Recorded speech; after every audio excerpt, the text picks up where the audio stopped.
And thank you so much for being here. We are alive and well. We're doing it right here on the Go Show, celebrating all things outdoors and this beautiful outdoor playground of a world that we live in. We're doing this live now. We're going to do it every day, Monday through Friday at 11 o'clock. We're going daily with this daily outdoor awesome content coming straight at you right into your social media feeds. So do me a favor, share this out. Explain to people, hey, this is just a guy that likes to talk about the outdoors and kind of talk like we do, right? Not if you don't throw this lure, you're such a no. That's not what you're going to get from me, and we'll talk about that a little bit more tomorrow, because today it's still almost licking wounds, soothing of the wounds with the commission rules on auction tags. Now, the commission has ruled, and they ruled that we're going to finish out this season with an auction tag. We're going to have auction tags. And then next year, I think that there might be one. I still have to dig into this and what it is. And then, then we'll go at least 2 years following that without the ability for the WCOs, the wildlife conservation organizations, to auction off a tag. And let me tell you something. This was an absolute explosion, especially from the critter groups. I had friends where I was thinking I might want to go check on, because the reaction was that of, and just give me a little bit of a runway here. The reaction was a bad breakup. It seemed that this was the perfect marriage or the perfect relationship between WCOs and the Arizona Game and Fish Commission. And I can say Arizona Game and Fish Commission, for those of you who are out of town, we are the very first spot to do this. And if you missed my conversation right after the meeting and the ruling with Commissioner Guggenauer, please go back and check it out on the podcast, or for YouTube, it should be right there on the same page. You can check it out from their standpoint. Okay. So going back to this relationship, it was a tens of millions of dollars relationship. This was big. This was a big relationship, and everything seemed to be going well. Everything seemed to be going swimming. But one of the members of the relationship, in this case, Arizona Game and Fish Commission, decided, you know what? We're going to change things up. I want something different. And I'm oversimplifying this, and I hope I'm not insulting anybody in the process. But if I do, it's my job. Whatever. So the WCOs, the wildlife conservation organizations, we call them critter groups. So we'll just call them critter groups. The critter groups are like, whoa, I thought you and me, we had this thing. We were good. We were making money. All the money went directly to on the ground conservation. And if it was an elk tag, it went to elk habitat. If it was a deer, it went to deer habitat, ram, et cetera, et cetera. Everything was good. Well, why do you want something else? And it came in a boom. And then, boom, Splitsville. Divorce. It was over. It was done. And left the critter groups to think, well, how do I move on? So when you think about it in that context, I think it's a little easier to understand that the WCOs are pretty hurt by this. They're hurt emotionally by this. And I'm not insulting anyone here. They have a problem with it. And because that's where the funding for their major restoration and conservation projects come from. This is, and Robert, I know my beard needs some love. It's the lighting, I'm telling you, believe it or not. We'll get to that in a while. But this was a big breakup. And so the wounds they're tender, they're open. It's tough to deal with right now, because it seems as if the commission, one side of this relationship, has just moved on with another person named Raffle, or not Raffle, just not auction. Okay. That person's name is not auction. So I do completely understand the executive directors and the volunteers and the office staff, whatever, all these big organizations that have benefited from these auction tags. And when I say benefited, I'm not talking about monetarily. I'm talking about benefited so their programs are funded. So their restoration and conservation efforts are funded. That's a big deal. That really is a big deal. So look, there was a lot of fallout over the last couple of days, and it's okay. Again, if you've missed this, if you have missed any of the conversation I had with Jim Guggenauer, the commissioner, he was the one that brought forth the motion to suspend auction tags here in Arizona. And again, we're the first state to do this. He called it the tip of the spear. Well said. That is exactly what this is. So Commissioner Guggenauer had a great conversation with him. It's a respectful conversation. And I get a little pushback from that, by the way, because I wasn't as hot and fired up. Look, I don't have a dog in this hunt. I go and volunteer with some of these organizations, and it's fun and it's wonderful. As far as that organization finding a new funding source or way to move those tags in a way that helps them fund, or at least gets them the same dollar amount to fund their programs, I can help out with some ideas, and I can help out with some advertising, and I can help out with some press. I can help out in any way I can. But as far as me losing what I've had, I did that in December. So I want you to know, WCOs, I am on your side. I understand. I spent 15 years in terrestrial radio. 15 years. Boom, gone in an instant like that. Days before Christmas, gone. So now here you are on Monday after the commission meeting on Friday thinking it's gone. What? Everything's different now. And for me, same thing. I'm not, what do you mean I heard another guy? Why are people calling me, telling me they heard another guy in my time slot? Yeah. So what you do is what I did. Because you have to, because there's no other options. You have to lick your wounds and move forward and find a way to move forward and find those revenue sources. Like I have to find new revenue sources to pay my bills. I need to find new ways just to be and do what I do and do what I've earned, I think, in the last 15 years. And so the WCOs, now you got to. That is what you have to do. You just have to figure it out, because that's just the way it is. Like I said, it's like a bad breakup. The other person has just moved on. The other person moved on. So, okay, it's time to, pick up the pieces, dust yourself off, pull up your bootstraps and just get going. And I think that's where we are. And I had as this is the first show we're doing daily at 11 o'clock, I had a whole show rundown. And our business show rundown is the topics we are going to discover. Really cool stuff. That's holding off till tomorrow, because this was a huge topic over the weekend. I was celebrating St. Patrick's Day with some sausages and cabbage and all. I was cooking, and bzz, bzz, bzz, bzz, bzz, phone just going off. And I'm like, okay, so I guess this is something we're going to talk about tomorrow morning. This is something we're going to change the show sheet. It's going to be all this. So let's get in this. We mentioned a few times in the conversation with Jim Guggenauer.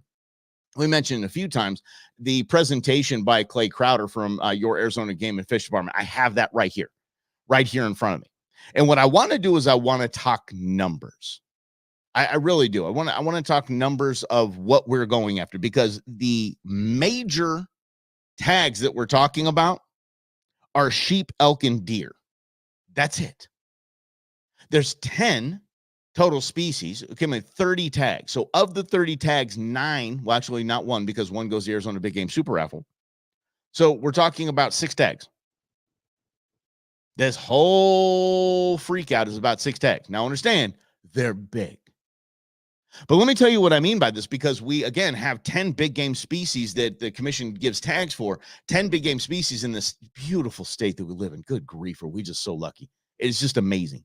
Just absolutely amazing. I love the state so much. I'm a Southern California transplant, not going back. No way, no day. But let's get back to the numbers here. And I'm going to pull them up right in front of me. Let's go to turkey first. So of the 3 tags, starting in 2010 all the way to 2023, 2010 to 2023, we have the 2 non-auction tags. Those are a raffle or some sort of a competition or something like that. I don't know, maybe arm wrestling or slapping. Who knows? Turkey, about $10,000 on the non-auction tags. Just a couple $1,000s on the auction tags. Average in what I see here on this chart is probably about $5,000 to $6,000 a auction turkey tag brings in. Of the non-auction tags, majority of them well over $2,000, some over $30,000. Non-auction. Okay? So when the commission made a decision and made a choice, as far as I'm concerned, how I see it from my perch, is that they saw, okay, of the 10, 3 we have issue with, but of the 7 of 10, holy mackerel, look at this. Non-auction tags, are making more money, wildly more money. So I understand, because again, they're looking at a totality of the 10 species they have tags for. But then we're going to talk some super big numbers. So let me go this. So turkey was up first. Bison. Bison you would think is just, nope, not really. It really isn't. This the allocation since 2010 has been 2 auction tags, 1 non-auction tag. Historically, the auction tags are around the $20,000 to $30,000 mark, kind of doing this. Okay, 20. That's a lot of money. That's a lot of scratch. Nothing to sneeze at here. But the non-auction tags went up to 75,000 at one point. There's a 70,000 in there, and I don't have my glasses on, so I'm just yeah. So the average, I would say, we're talking about almost a $5,000 to $10,000 difference above auction tags. So again, commission looking at this as a whole and its entirety. And I know if you're part of the WCOs and the critic groups, you're firing off at me right now. I'm going to get to the some of the things that you had an issue with in our conversation with Jim Guggenauer. I'm going to get to it. Just stay with me here. Again, we've been doing this 11 years. Gang, you know you need to give me a long runway. I will get there. Let's get to white-tailed deer. White-tailed deer, not a huge thing, but I'm going to tell you, the trend lines for the auction tags and the non-auction tags, in this case there were 4, are the same. There's no difference. The highest was in 2021, and that was a non-auction tag over $60,000. Okay, again, looking at all of the species going all 10, this is what we're dealing with. So, okay, we're going to scoot along here, and they're just, it's bouncing like a chart does, right? Like the chart does, and they just bounce on the same trend. Unfortunately, and this is something I've noticed in each and every one of these slides, it's trending downward as we speak on both auction and non-auction tags, because, I mean, the economy is what the economy is. It's just tough. Bear. Yep, the bear tag, the commission bear tag. Buy in, I mean, it's not even a close competition. Non-auction tags outperform auction tags by thousands and thousands. And by the way, a bear tag, I think the biggest auction went for like it's about $13,000 right there. That's it. But then again, that goes back to the opportunity for all, right? So I'm going to come to the other side here, and I'll show you this. So if you look at it from the other side, it's the opportunity for all, like $13,000. That's a lot of money. But it's sure as heck nothing I can't just take out of my house, or, I have an opportunity to do that. That's not a millionaire tag. That's not a multi-millionaire tag. Someone can save up for a few years and auction and go get an auction bear tag, right? So there was opportunity for all in that too, just not for the sheep, the elk, and the mule deer. So bear crushed, absolutely crushed. Last year was the first time that one of the non-auction tags went for less than the auction tag, and that was only, like I said, that was only a $13,000 tag. Mountain lion. Yeah, did you know we had all these auction tags? Didn't know, did you? Yeah, as we're going through, I was reminded, something? I forgot we have a Big Ten. We just do. And they're absolutely amazing. Mountain lion, again, we are at the same as we were with bear. There's just this nice little up and down bouncing. But if you go dollar for dollar, non-auction tags are kicking the tuchus out of auction tags. They just really are. They're making more money. So in everything that we've seen so far, auction tags are non-auction tags are winning. Non-auction tags are bringing in more than auction tags, right? So if we go to all non-auction tags on these others, the 7, the lesser sought after 7, that revenue might make a pretty big dent in making up for the spend of conservation in its totality. And again, I understand that these have to be animal specific for conservation and restoration. What happened with this mountain? I would love to ask Clay about this next time I see him. He put this together, Clay Crowder with the Arizona Game and Fish Department. Apparently in 2011, somebody really, and I mean really, wanted a mountain lion tag. Holy mackerel. The average mountain lion tag is going for less than 10 grand. So we have 4 grand, 5 grand. Just we don't have a lot of mountain lion, basically spending enthusiasts. You ready for this? In 2011, okay, understand the non-auction tags, even the auction tags, all of them are bouncing around and under the $10,000 line. 2011, It looks like it says where this dot is lands about $38,000.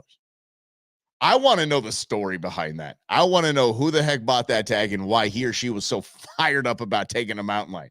I don't know, maybe back to one of the preserves or something, or one of the mountains, and maybe a mountain lion took their dog or something like that. They're like, I will get my revenge. I would.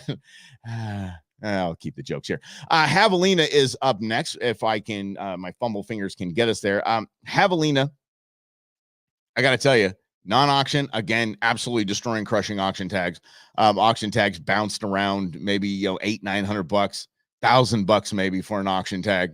And then there's one non-auction. I believe this has to do with the combining of the of several species into one winner.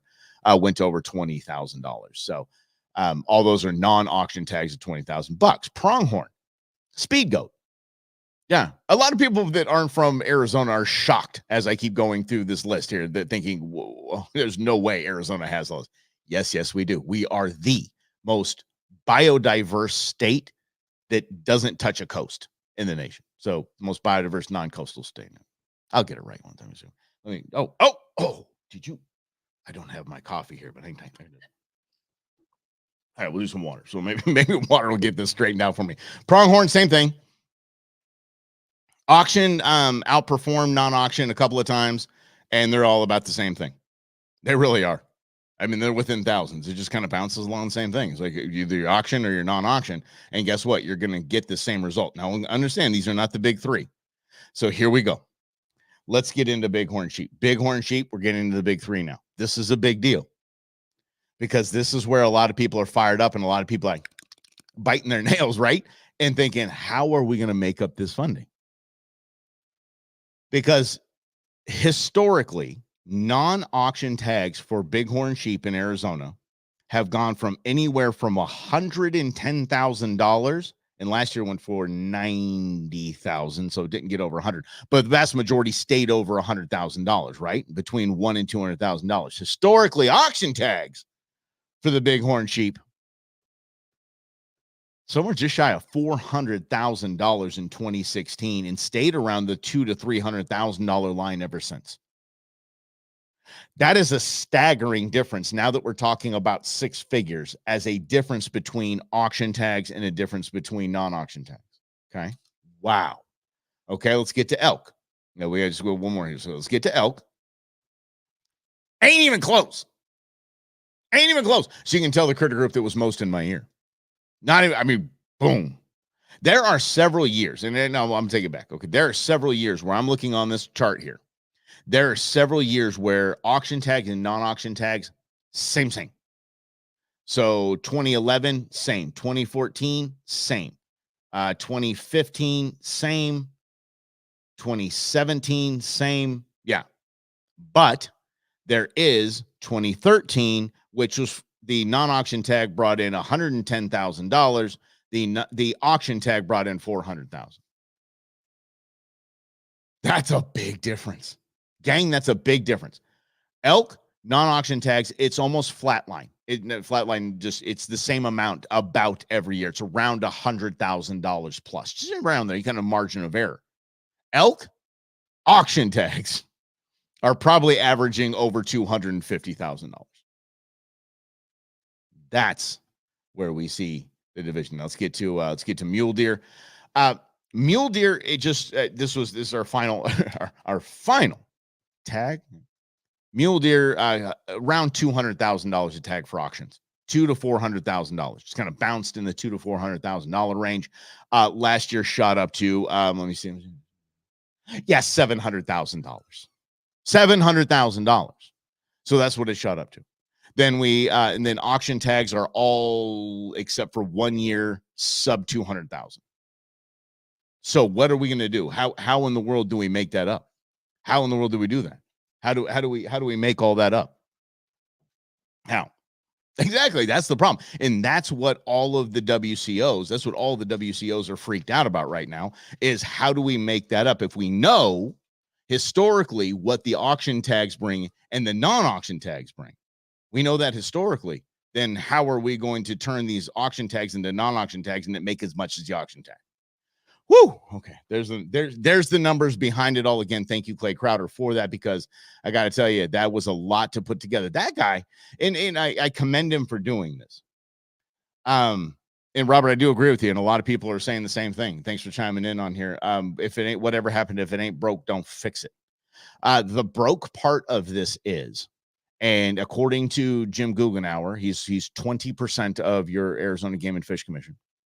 According to him, and according to, I believe, Commissioner Marsha Petrie Sue as well, is it's broken because it doesn't fall in line with the North American model of wildlife conservation, specifically Tenet 4, which says opportunity for all. So these 3 tags per year, 6 tags per year, aren't essentially up for everyone or up for all in this situation, because it is it's basically for super, super rich folks. So they say it doesn't fall in the model, shouldn't be here. We can find the funding somewhere else. And again, everybody just absolutely blows up. And so what are the potential pitfalls? What are the potential pitfalls? And there's 2 major potential pitfalls that I see. Rich Uncle Moneybags is going to take his bag of dough and go to a different state. And that money should stay right here in Arizona for on-the-ground conservation efforts. There are very strict rules in these tags. That should say he or she is taking their money and dipping. The Jimmy Johns of the world taking their money, bounce. So think about that. It's not just the 700 or it's not the $400,000 tag. It's not just the $400,000 tag.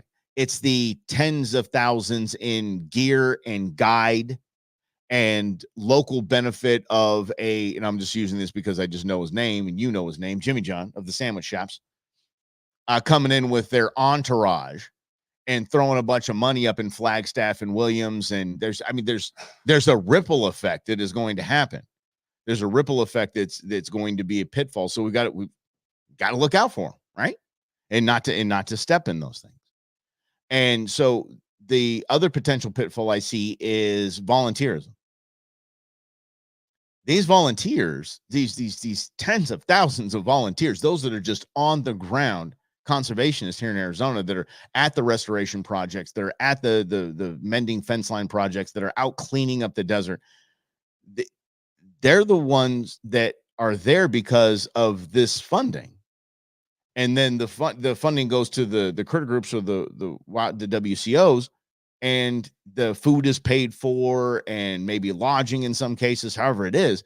These volunteers are kind of hosed now. They're like, okay, so we're gonna have to kick in for our own. We're gonna have to now pay to be a volunteer. I don't know how advantageous that is. They kind of felt like they were on the one side of that breakup. Wait a second, this is we're the ones in conservation. I would say of the 500,000 tags that Game and Fish sells, not tags, excuse me, licenses that Game and Fish sells, maybe 100,000 know that this is even going on. But those are the 100,000 that are on the ground. Those are the 100,000 that are doing everything, that are at the banquets, that are donating money, that are putting in money for bucket raffles and donating prizes. And a big thank you to Jason from Caney Coolidge, by the way, caneycoolidge.com. Get over there, use the code GOSHOW. You're going to get some dough off your order. They just volunteered. Hello. They just donated a really cool Caney cooler for wildlife for tomorrow to be able to give away, raffle off at the expo, at the Game and Fish Expo, which is this coming weekend. We will be chatting about that right here on the show. So those are the potential pitfalls. There is a potential upside. Let's think about this. Necessity is the mother of invention, period. Like, you just don't know. You just don't know. I've had guests on this show that do these kinds of things in raffles and contests and all that.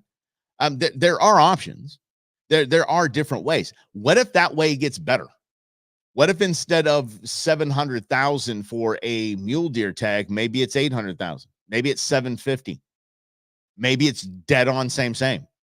Maybe one of the non-auction tags goes for 500 and the other one goes for 400, and boom, we're at 900. Hey, let's dance. It can happen. And There is a possibility for it to happen. Is it totally lame that we're all stuck in this situation right now? Yes. Change is not easy. And the commission has pointed our conservation efforts here in Arizona into the pool of change. So we just have to change. We have to adapt. We have to grow, and we have to find the potential upsides in all of this, because this is what we do. It's what you do. It's what I do. We are conservationists. We are frontline on the ground conservationists. So let's figure it out. And again, I'm telling you, this is a ironclad offer. I will do anything I can, marketing. I can do anything I can in media. I will do everything I can to help this succeed, because you know what? We don't have options. We have to succeed. It's like that breakup. You have to move on. You have to pick up the pieces and you have to move on. I appreciate you hanging out with us. I really do. This is we're going to do this every day at 11. Let me get back to Clay Crowder's presentation real quick here. There is three words that he said in this. I had to count them in my head right there. Three words that he has in his presentation is the law of scarcity. Can you imagine? I want you to think about this right now. There are auction tags that are sitting there, auction tags, not non-auction tags, auction tags that have already been allocated for this season. It's a 2-year cycle that the commission talks about how we're going to allocate the tags, who gets the tags, and it's 2 years. So we're still in the middle of that with a lot of tags left over to auction off. Now, think about this. The group, and it's a small group. There's a small group that buys these tags. I believe there are 5 hunters that represent, I think, 20% of the tags purchased for elk or deer. I forget which one. It's crazy. But you understand that group isn't going anywhere until they're gone. But now that group knows what? This is the last time that they're just going to get to drop their bag of cash in there and make sure that they're the one that gets the tag. They'll have to get in line. They'll have to be a part of the raffle, or if they want to be or not. So tell me this.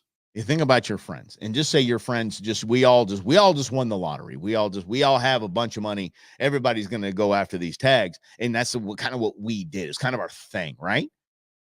And you know now, and you tell your buddies, by the way, this is the last one. This is the last sheep tag. This is the last mule deer tag. This is the last elk tag in Arizona that can be auctioned that we know that we can just go get. This might be the last time we get to hunt big, giant elk, mule deer, and sheep in the state of Arizona. Can you imagine? My money would be on the fact that these auction tags, these last auction tags, are going to go for a tremendous amount of money. I think we're going to be setting records. I do. I don't think they're going to take their money and go somewhere else, because now it's that. Think about the type of person that buys these tags. The type of person that buys these tags, they like to whip out the bank account and measure. They do. They like to flaunt their stuff. They're the ones posting on social media their new Lambo and their new this and that, and my office for the day, and it's somewhere in Greece or something like that. They're those people. They like to show off. And God love them. God bless them for being able to do so. God love them. God bless them for working their tuchus off their entire life, making the right move, taking the risk, and having this kind of money. God bless you. But this ego is, I had the last one. In the group, not only do I have a commission and elk tag, I have the last Arizona mule deer auction tag. I have the last Arizona elk auction tag. I have the last Arizona big sheep auction tag. Woo-hoo-hoo! Let me tell you, I'm putting my money on it's going to be something. Oh, and one of the potential downfalls too that I'm really bummed out about. Some people show up to these banquets where they auction these things off just to see this auction. I did disagree with the commissioner a little bit on our conversation when he said that, oh yeah, so after the first bid is $200,000 on an elk tag, everybody just kind of stands up and moves to the bar. No, actually, a lot of people showed up just to see what this will do. That gets them a little excited, like, woohoo, starting at 200. Let's go. At least I am. I think it's fantastic. And my auctioneering skills, by the way, not good. No, not good. They're not. I have to auction things off at Wildlife for Tomorrow banquets. They've just deemed it so. They said, here you go, buddy. You're going to do it.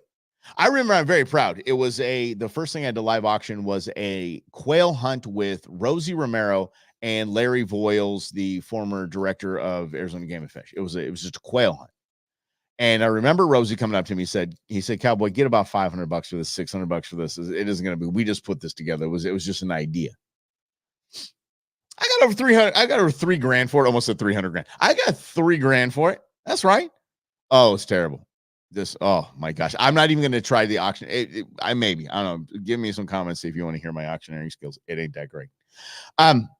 Thanks for being here. This is the Go Show, celebrating all things outdoors in this beautiful outdoor playground of the world that we live in. I want to thank you for being here today, tomorrow, Wednesday, Thursday, Friday. We're going to do this every weekday at 11 o'clock. So thanks for playing around. And we're going to have the podcast uploaded right after the show as well. We're going to, so you can find that on Spotify. You can find that on YouTube, and it's going to be everywhere. So if you miss anything, check it out. Commissioner Guggenheim and I had the discussion about these tags on Saturday morning. If you want to see it, you can just find it on YouTube, find it on the podcast as well. One thing we brought up was the Jimmy John hunt. The Jimmy John hunt. This was a record elk. It's just an amazing elk. It was stunning. Absolutely stunning. The mass on this thing. The guides couldn't get their hand around the horns, the rack at any time. So here's what the commissioner said. Commissioner said, and we go back to the tape on this, I'm going to paraphrase. So the commissioner said it was a 1,000-yard shot, and he lobbed several rounds at this elk, and there wasn't really hunting involved, and there was dozens of people sitting around. It wasn't really a hunt. The commissioner has been challenged, at least on my, through my friend group. They're going off on me on text and email. No, that's not what happened. That's what happened. So what I did, this is what we do here. We don't just listen to people that are upset. We don't just read headlines. We actually dig in and find out. So this morning, I sat down and watched the Jimmy John hunting video. So here's my takeaway from it. This is just me. This is me, Mike Russell, your humble host. Okay. But I'm going to shoot it to you straight. I'm not going to dance around. I don't have a dog in this hunt. I don't. Jimmy John took a legal animal. Fine. I'm good with it. Here, it's plain and simple. He did everything legally. Done. Cool. Again, so this is what I see is it comes down to optics. The only thing that I disagree on with this hunt, I disagree with the length of shot. It was 960-yard shot. Look, I understand people take those shots. I completely understand people take those shots. I wouldn't. And any way would I. I'm not going over 300 yards. I know my limits, and I'm not out here to hurt animals. I'm not out here. And by the way, I'm going to be very straight with you. I hate tracking. I hate it. Oh my gosh, I hate it. I hate it as much as sitting and glassing. So I want to make sure that I have a good shot. I put the animal down. It's done. It's over. I'm not, bouncing all around, chasing a wounded animal. 960-yard shot is wild. Now, in that, something that wasn't mentioned, Jimmy John 10-ring this thing. I mean, you hear the shot and you're waiting to watch and see it hit. That's how far away it is. Boom. And then you wait, is it going to hit? Then you see where it hits the first shot. Perfect. It was a beautiful shot. And so I'm going to tell you right now, I couldn't have done that. Not at all. And that has nothing to do with my projectile dysfunction. It has to do with I don't take 1,000-yard shots. It was a perfect shot. The animal was the elk was hurt. The animal was going down, and so Jimmy John did an ethical thing. He took a second shot. Now this is where it was a crappy shot because it's 1,000 yards away. So I'm almost counting this as a neutral when we're talking about ethics. Ethically, he was trying to get the animal to expire, and he was doing what he thought was the right thing. But then again, on the other side, it's another 960-yard shot. But then again, he 10-ringed the first one. What would make it think he wasn't going to do it this time? It was a garbage shot. It was a garbage shot. I believe the animal was going down. The animal was on a slope, on a hill. Obviously wasn't feeling good, looking for a spot to just kind of mosey down the hill in the right spot. The animal was going down. Didn't need the second shot. The second shot was, I think, did nothing to add towards the expiration of the animal. So I think that's a problem. Here's where is when he shows up to the actual animal and gets there.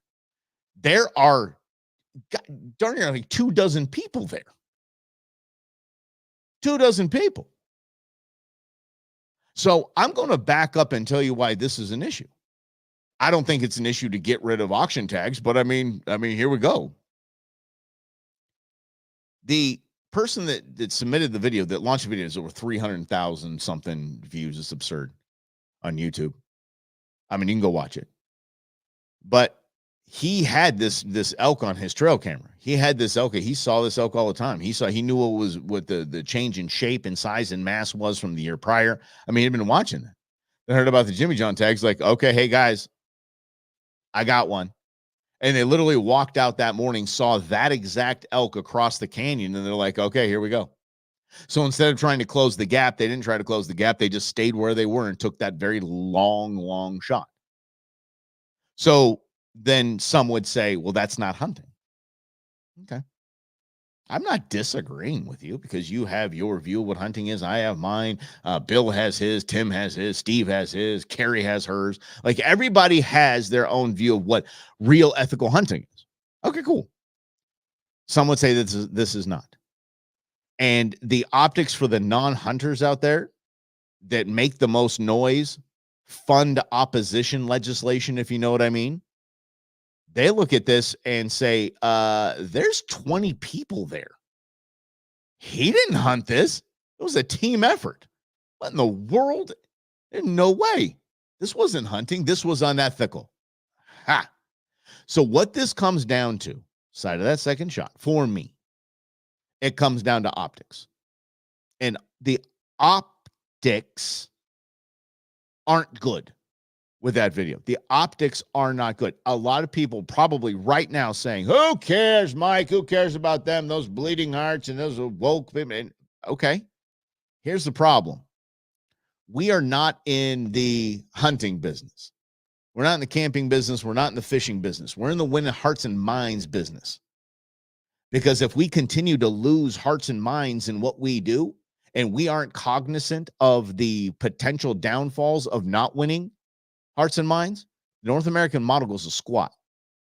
We don't have any backfill of hunters. We don't have any backfill of those that are contributing to Pittman Robertson funds. We have no backfill.